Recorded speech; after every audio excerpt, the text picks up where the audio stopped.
There are literally thousands of small lakes and farm ponds dotting our landscape, and these little fisheries are where many anglers first learn to fish. In many ways, these smaller impoundments are like bigger bodies of water. They have structure, depth changes, and even areas of temperature change. So today on Bill Dance Outdoors, Bill is going to be quizzed on his knowledge of these diminutive reservoirs. There's one. Ooh.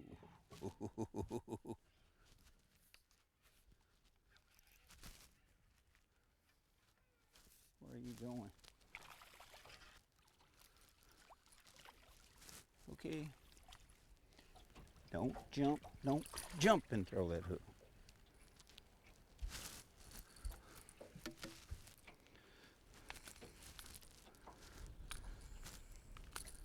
There we go. See ya. Yep, there's no doubt about it. Small waters are mighty fine little places to fish. Not only for me, but for jillions of other anglers.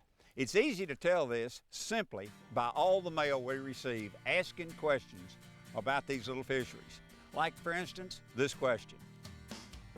How important is pattern depth on a small lake? Just like anything else you fish, depth is the primary key.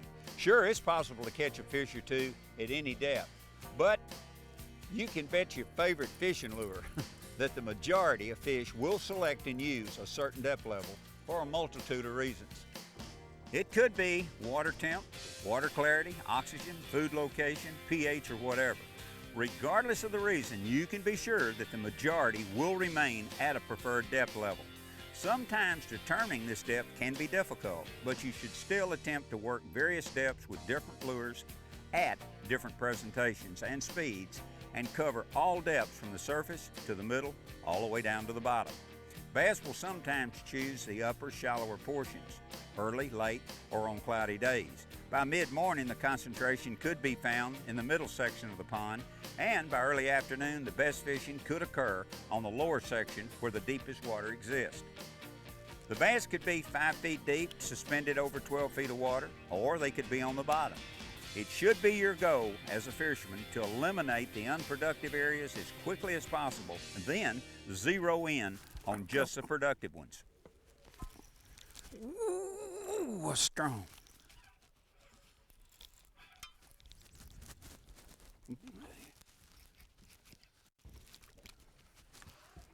Come on. Come on,